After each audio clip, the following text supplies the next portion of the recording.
അസ്സലാമു അലൈക്കും വറഹ്മത്തുള്ളാഹി. പ്രിയപ്പെട്ട കൂട്ടുകാരെ, കഴിഞ്ഞ ദിവസം ഹബീബായ മുത്തുനബി സല്ലല്ലാഹു അലൈഹി വസല്ലമ തങ്ങൾ അവിടുത്തെ ജീവിതചര്യയിലൂടെ നമ്മെ പഠിപ്പിച്ച ഭക്ഷണം കഴിക്കുമ്പോൾ പാലിക്കേണ്ട മര്യാദകൾ, ഭക്ഷണത്തിനോട് കാണിക്കേണ്ട ആദാബുകളെ കുറിച്ചെല്ലാം നാം പറയുകയുണ്ടായി. അതിൻ്റെ ബാക്കി ഭാഗമെന്നോണം നാം ശ്രദ്ധിക്കേണ്ട ചില സുന്നത്തായ കാര്യങ്ങളുണ്ട്. ശ്രദ്ധിക്കപ്പെടാതെ പോകുന്ന ചില കാര്യങ്ങൾ കൂടിയാണ് ഇത്.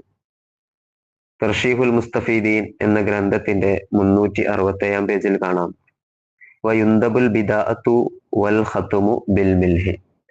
ഭക്ഷണം കഴിക്കുമ്പോൾ ഉപ്പുകൊണ്ട് തുടങ്ങലും ഉപ്പുകൊണ്ട് തന്നെ അവസാനിപ്പിക്കലും സുന്നത്താണ്.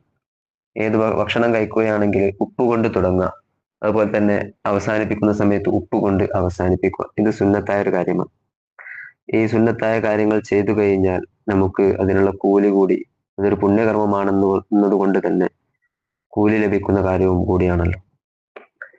അതുപോലെ തന്നെ ഹാഷിയത്തു ഷെർവാനി 3-ാം വാള്യം 239 പേജിൽ കാണാം, വതുസുന്നു സ്വലാത്തു അലൻ നബി സ്വല്ലല്ലാഹു അലൈഹി വസല്ലം ഇന്ദ അക്ലിഹി.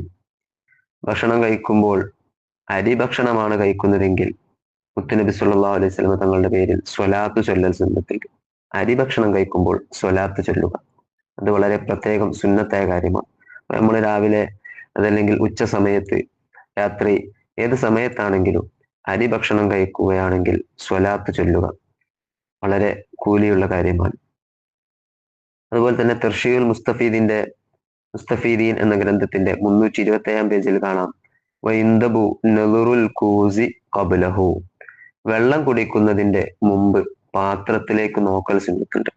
ഗ്ലാസ്സിലേക്ക് നോക്കുക, അല്ലെങ്കിൽ കൂജയിലാണ് വെള്ളം കുടിക്കുന്നത്, കപ്പിലാണെന്നുണ്ടെങ്കിൽ അതിലേക്ക് നോക്കൽ സുന്നത്താണ്. വെറുതെ ഒരു നോട്ടം നോക്കുക. അപ്പോൾ ആ നോക്കുന്ന നോട്ടത്തിലായിരിക്കാം അതിലെന്തെങ്കിലും കുടിക്കാൻ പറ്റാത്തതായി ഉണ്ടെങ്കിൽ നമുക്ക് മനസ്സിലാക്കാൻ സാധിക്കുന്നത്. അപ്പോൾ പ്രത്യേകം നോക്കൽ എന്തുണ്ട്, സുന്നത്തായ കാര്യമാണ്. അതുപോലെ ഈ ഗ്രന്ഥത്തിന്റെ തന്നെ 320 അതേ പേജിൽ തന്നെ കാണാം, വല്ലാ യശ്റബ ഫി അസ്നാഇൽ അക്ലി ബിലാ ഹാജ. ഭക്ഷണം കഴിക്കുന്നതിനിടയിൽ ആവശ്യമില്ലെങ്കിൽ വെള്ളം കുടിക്കാതിരിക്കുക സുന്നത്തുണ്ട്. ആവശ്യമാണെങ്കിൽ മാത്രം വെള്ളം കുടിക്കുക. അത് പല ഡോക്ടർമാരും എല്ലാം പറയുന്ന ഒരു കാര്യമാണ്. ഭക്ഷണം കഴിച്ചു കഴിഞ്ഞതിന്റെ ഒരു അരമണിക്കൂർ കഴിഞ്ഞതിന് ശേഷമാണ് വെള്ളം കുടിക്കേണ്ടത് എന്ന്. ഹബീബായ മുത്തുനബി സല്ലല്ലാഹു അലൈഹി വസല്ലം തങ്ങൾ ഇത് മുന്നേ പഠിപ്പിച്ച കാര്യമാണ്. മഹാന്മാരായ പണ്ഡിതന്മാർ അത് രേഖപ്പെടുത്തി വെച്ചതും കൂടിയാണ്. ഭക്ഷണം കഴിക്കുന്നതിനിടയിൽ ആവശ്യമില്ലെങ്കിൽ വെള്ളം കുടിക്കാതിരിക്കുക എന്നുള്ളത് പ്രത്യേകം സുന്നത്തായ കാര്യമാണ്. നാഥൻ തൗഫീഖ് ചെയ്യുമാറാവട്ടെ. ഇത്തരം സുന്നത്തായ കാര്യങ്ങൾ ജീവിതത്തിൽ പകർത്തി പുണ്യകർമ്മമായി കൂലി ലഭിക്കുവാൻ നാഥൻ തൗഫീഖ് ചെയ്യുമാറാവട്ടെ. അസ്സലാമു അലൈക്കും വറഹ്മത്തുള്ളാഹി.